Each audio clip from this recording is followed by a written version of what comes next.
So when I was talking to Beth about like this is such a great opportunity to share best practices and tactics about developer marketing, what do you guys want to hear about? And she said, well, career growth is something that always comes up. And even today, we were talking about this in our breakout group. So shout out to, yep, there you go, talking about career growth. And it's a question that comes up a lot, especially because developer marketing is so niche. Like as you come out here, you've probably seen that little room there, the product marketing group room, super huge, like a couple hundred people. And then we have this like cozy theater with amazing seating. I think we're better off, actually. But I wanted to talk to you today about like what does it mean for career growth here in this particular field. And I don't want to go over my bona fides right now, but I will share a story. And I was inspired by this story by Melody. I don't know if she's still around here today, but it's a story from when I was working in developer relations at a small company you might have heard about called Nokia. They used to make phones. Yeah. So I was talking to a developer in the developer forum, and I was trying to explain the importance of good user experience when it comes to applications, right? And I was like, okay, so show me what your app does. And he said, well, it does this, it does location, it does time, it does 18 different APIs in this one application, right? And then I asked him, I said, well, but what do you expect your user to do with this app? And he said, he looks at me and he says, I expect my user to discover 1 out of the 32 features of this application and then use it religiously. And then Apple released the iPhone and nuked Nokia. So, you know, that's taught me an important lesson. Always keep user experience first and foremost when developing anything. But anyway, so I was talking about career growth. I don't know if 2020 and the times affected anybody, but 2020 hit me really, really hard, right? A lot of people got burned out. A lot of people just needed to take a break, and I was right there with it, right? So I don't know if you all are familiar. I think, Jordan, you just talked about Dreamforce. We were very event-based. We're very focused on like meeting people in person, and you know, this great pivot kind of caused a lot of people across the entire industry, ours and everybody else's, to just sit back and think like, okay, what's going on here? Like, how am I gonna find my way in this new career when this giant thing is happening to the world? But it's not really a question of how do you find your way in this career, right? It's a question of like, how do you find your why? Like, why am I even here? We were asking these kinds of existential questions just 2 years ago. Like, in a way, it's kind of mind-blowing that we're actually here at this conference today, right? So when I was kind of like, stressing about life, the universe, and everything a couple of years ago, I went on kind of like a rampage of reading. I'm like, okay, I am not the only person in the world who's kind of gone through this, right? So I picked up a lot of books.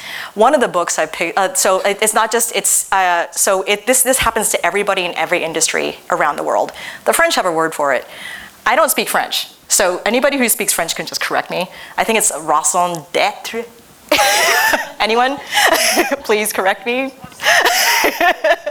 But it's the most important reason or purpose for someone or something's existence, right? So if you hop over to the other end of the globe, to Japan, we've got ikigai, right? Ikigai is the motivating force, something or someone that gives a person a sense of purpose or a reason for living. Like we all have that. I wish we, as English-speaking Americans, had like a really catchy phrase about that too. If anybody has one, let me know. I'll pop it in this slide. But then I got inspired by that. And I was like, okay, if this is pan-cultural, right? Like other people have this figured out. I've really got to tap into what's going on there, right? I picked up this book. Gotta be honest, I have mixed feelings about it. Like there's a lot of Orientalism in this book. So it talks about like Japanese people have it figured out. Like they have like life. Look at Ghibli Studios and Jiro Dreams of Sushi, right? But there was a lot to really take away from that in terms of a framework. And I know at the end of this conference, like we're all a little full up of frameworks, right? So I'm gonna serve you up one more. So welcome to the Ikigai framework, right? And so it's basically just, if you look at a giant Venn diagram, it's the intersection of 4 different main factors that means that you can do something sustainably over the course of your career. So if we go to the example of Jiro Ito and Jiro Dreams of Sushi, you can still watch it on Netflix. He started making sushi at the age of 9, and then I think he's still around. At the age of 90, he's still going strong, right? So like, I think we all really want something that keeps us sustained for this long in our career. But to just walk through this, you know, if we look at the first part of this, you love it. That means it's never going to be boring, right? And I've got some examples here. It's not going to make you money. Maybe people don't want it, like collecting shiny rocks. I threw tube and throat singing in there. I don't know if you guys have seen Dune last year. Yeah, there's a lot of really good tube and throat singing. So the next one we have here is, does the world need it, right? Is this something that you do just for yourself, or does it do something to help the community around you, right? So you think about that, like a lot of people, you like cooking, a lot of people like good food. You know, you like sanitizing telephones, other people love clean phones, right? Another one is your profession. And this is kind of the reason a lot of us are here today, right? So like the profession is like, what do you do to make money? Sometimes there's intersection between things you love and things that you're paid for. And then finally, these are things that you're great about. So it could be sketching, it could be playing the theremin. Like a lot of people love, my sister plays a lot of theremin, so shout out to her and her skill set. Knife work, that's for cooking. I'm not going to speak for other kinds of knife work. And then you put them all together, and that little yellow section in the middle, we're going to call that ikigai, right? So we go through that, but I want to make sure I'm standing in the right place here. So Jane Goodall is one example that I think everybody knows in this room. And then another one, Marie Kondo. Like she loved cleaning and organizing for her friends. She turned it into like a multi-million-dollar business. Who would have thought, right? So I was going through that, and I was feeling pretty inspired by this framework. And then I thought, I want to stand in the right place. Here, okay. So we can refine the Ikigai framework for developer marketing career growth. So I was thinking about that, and I was like, we can do better. We can hack this, right? What do you think? The geeky eye. Anyone? I'm opening to workshopping. So I've got like an even better Ikigai that we can all start using today, right? And so this is my new and improved. You can tell it's better because it's in full color, right? So developers need it, businesses need it, you love and you're good at it, and then you get money, which is why we're all here, right? Then you get like the happiness. So let's start with developers need it. I'm specifically not going to go into today because you guys had like a chock full conference full of all these other tips.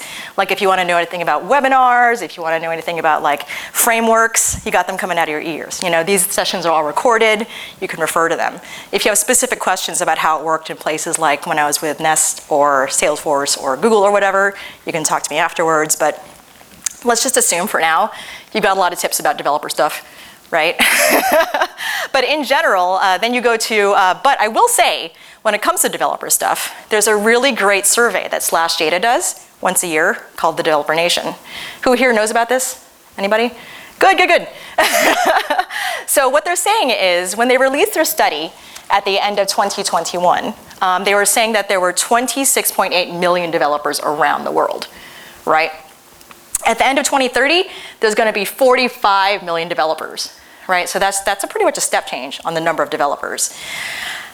I'm surprised this room isn't full of people right now, considering that growth, right?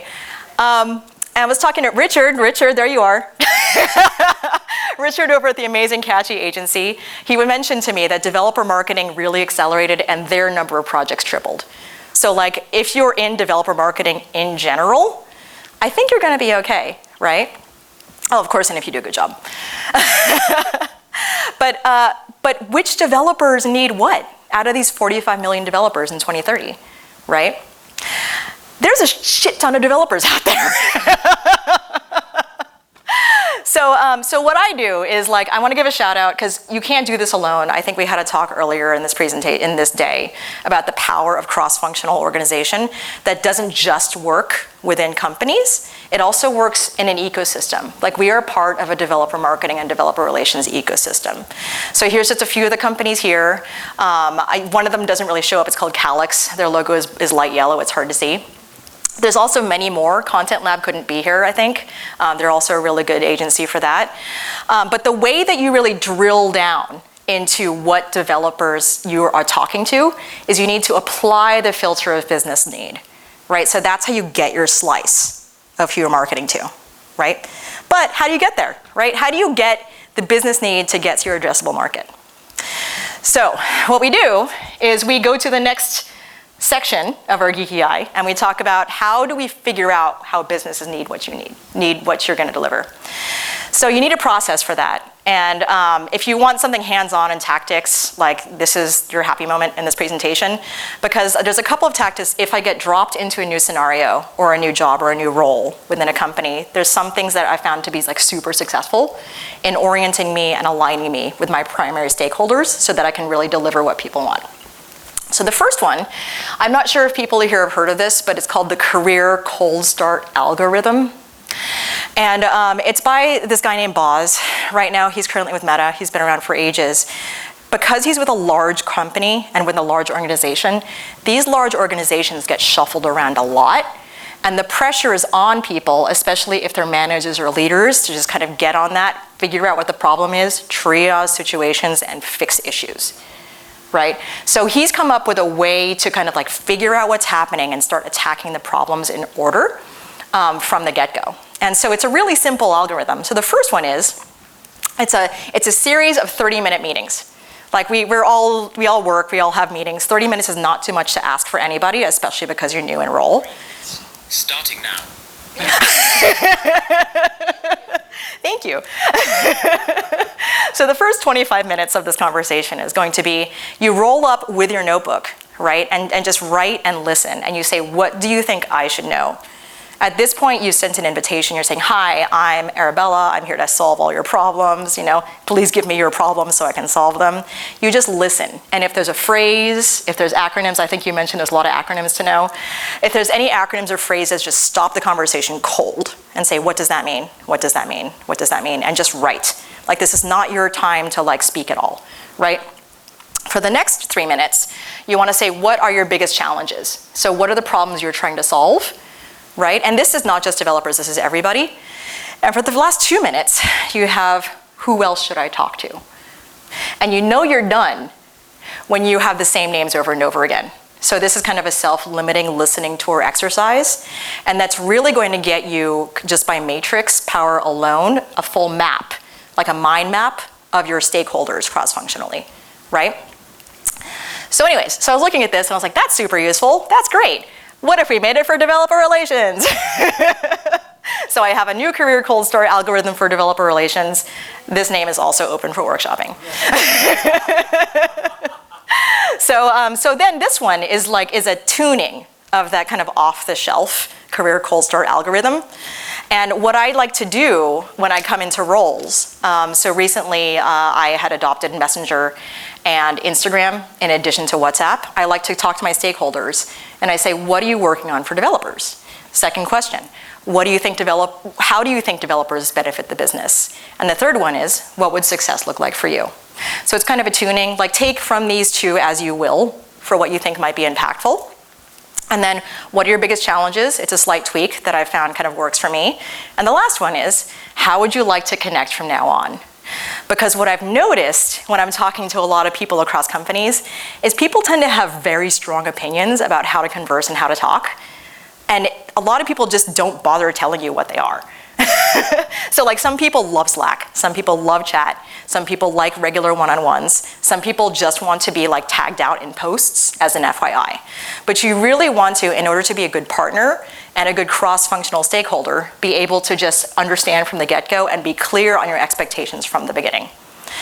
So another one that helps you once you go on this listening tour is what's called DevBlue's 30, 60, 90-day plan. And this is a really helpful link because it has downloadable templates. And I know if you're looking for things to use, this would be super helpful for you. But this is something that is a great alignment tool that helps you kind of like understand what's going for your 30-day listening tour. Move on to like, okay, so this might be thoughts on what I think might be helpful for the business. And then the next 90 days are, this is my plan for executing on the business. So between these two, you're going to be a very strong situation to be able to deliver good impact without disrupting things or pissing people off. So, so hopefully you'll be able to use these if you look for these kinds of resources or if you need something like this. So result, you get like a bunch of the business needs. I think I was just talking to some folks about this yesterday. Now that you have a full understanding of what your company wants and needs and your business need, you can like either help solve it for yourself. I think most of us in these talks before have said we can't do this alone. We need help, if not within the company, with help of other companies to solve it. And then you can start really delivering on your developer strategy, right? So there you go, the first two. Moving on, you love it and you're good at it. It's just, I think maybe it might be self-explanatory, but a lot of people don't. So I think as comparison, I will say that my older sister, she works at Industrial Light and Magic now. She's been doing it for...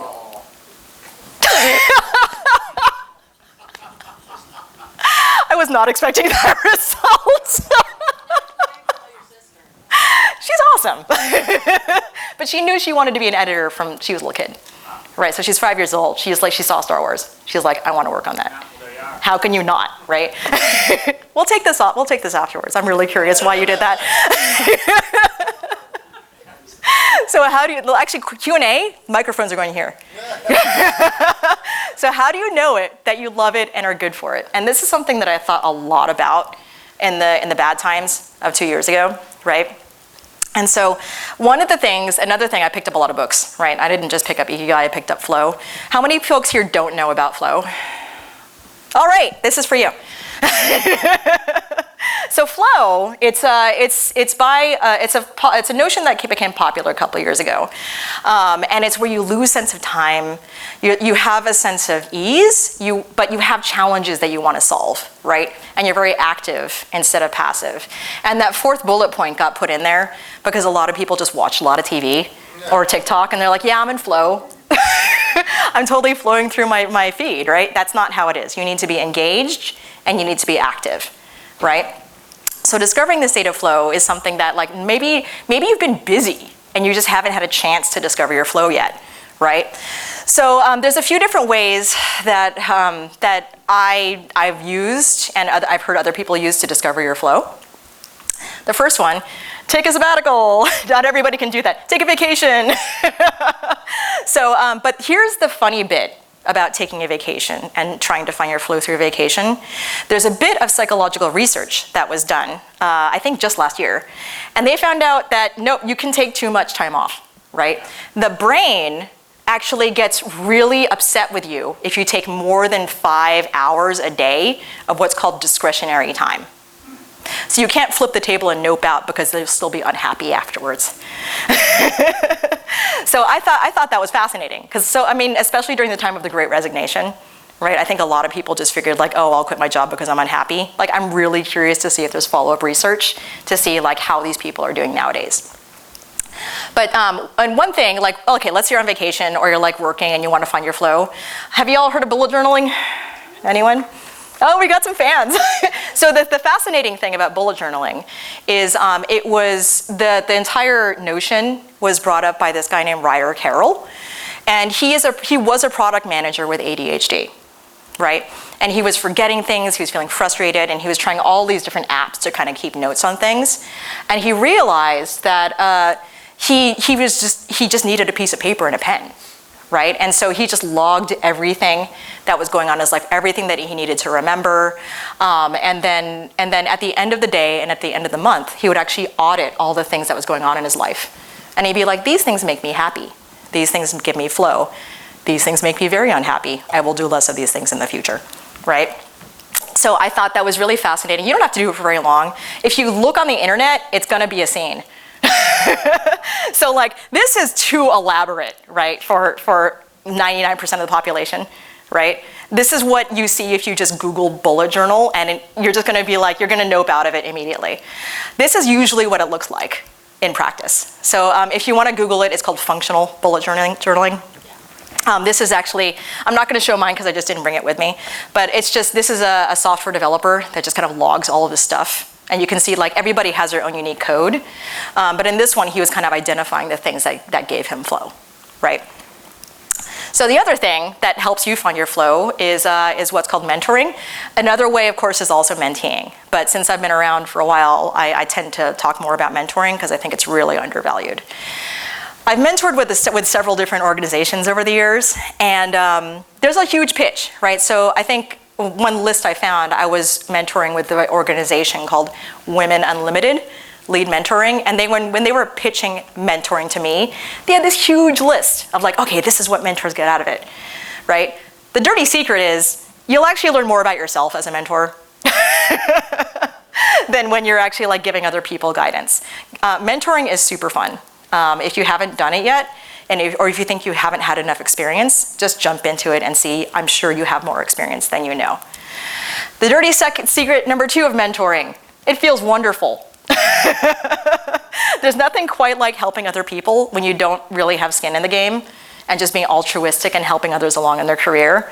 That will really give you the warm fuzzies. And even if you haven't found your flow, you're going to feel good about giving back. The third one is, especially in this industry, you can start building up a hiring pipeline. So if they work out well, you can recommend them for good roles, either at like places you know, or possibly your own team down the line. So that's what's happening, and that's how you know it. You're good at it. And then how do you figure out if you get paid for it? And like this isn't rocket science, right? So one thing that I like to do is looping. And so I learned this actually from a mentor that I was talking with a couple of years ago. Looping is a phrase that we have, at least in some of the companies that I've been with, and it is not the movie starring Bruce Willis. So looping is just basically doing an industry skills match between what you're interested and what you want to do. Right, so looping can be very casual and light. It could comprise something of just scrolling through Glassdoor or LinkedIn and being like, oh, I do events, I do webinars, I do community stuff, and just seeing like what matches up with what I do and I like and the environment. So if you find that like something is really growing, you might want to lean into that skill set and see if you like them. If you can double down on it and turn it into kind of like a career path for you. Or if you find that it's like something that's rapidly becoming obsolescent, you'll know it because you're kind of tracking this. And so my mentor previously had said, what's great is just do an annual audit. I don't know if you guys do this with your money, but just like check in addition to checking your own personal financial audit, check your career audit. Just give yourself like a once-over and see if you're still valid for the industry that you're in. Discretion is key. Like I was talking to a couple of people about this, and they're like, yeah, I'll just tell my boss that I'm interviewing, and then they'll give me a raise. No. Don't do that, because what's probably going to happen is your boss is going to backfill you. So even if you're happy in your job, you're going to find yourself in a very unpleasant situation. So discretion is key. Just do it for your own check-in. Make sure that you're okay with your career, right? And so just bringing it all together, the reason I kind of loved this bigger framework and this adaptation of the framework, and I thought I would love to share it with you today, is that, I was talking with Paige Paquette. I don't know if the Slack folks are still here, but she had done a lot of work with Slack and developer relations a couple of years ago. And we were chatting the other day, and she said, with the growth of this industry, there's definitely a lack of consistency with the definition of roles in the developer marketing space. Right, so someone who's a developer marketing manager over here might be like a PMM over here, right? And it just, you don't even know until you actually read into what these things are. This is a picture of me. There's my sister. She's the one like there. I'm the one with the rad ET shirt. But I think when I was a kid, like if you asked me what I was gonna be when I was gonna grow up, I would not have said head of developer marketing, right? Nowadays, the world is so much more full of different variants of people that do really similar things, right? So like we heard some words like citizen developer, low code, high code, enterprise solutions, community managers, like all of these different things. We didn't know that any of these job titles existed 15 years ago. This is what it is now. Who knows what the industry is gonna look like 10 years from now, right? You cannot plot a traditional career trajectory like similarly to PMM, I think. PMM is a lot more mature, so they're a bit more baked in their career paths. We just don't have that yet as developer marketers, right? What you can do though, is you can like figure out your geeky eye and then figure out what you like, what you want to do, what you're good at, and then intentionally kind of work on these 4 circles to build it out so you can be sustainable, so that you can be the future Jane Goodall of developer marketing. So yeah, that's my talk. Thank you. Oh, wait. See this movie? Have you guys seen this movie? Yes, this is a plug because this movie goes through, I'm not going to go into too much, but this plot goes through into like all of the alternate skill sets that you could be building in your life. And even if you don't see it for the purposes of building your developer marketing career, it's an amazing movie. So, so thank you. That's my talk.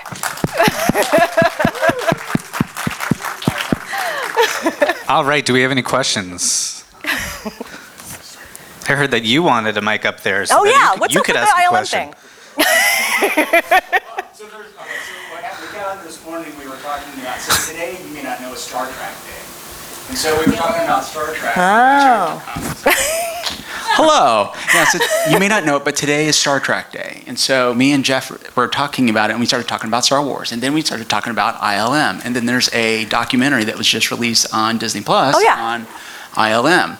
And you watch it and you realize, like, I don't know about all of you, but I remember the very first time I watched the original Star Wars. I was old enough to be like a teenager and to see that. And then you see the lives of the people that are a part of it, and you go, I think I would have loved that job.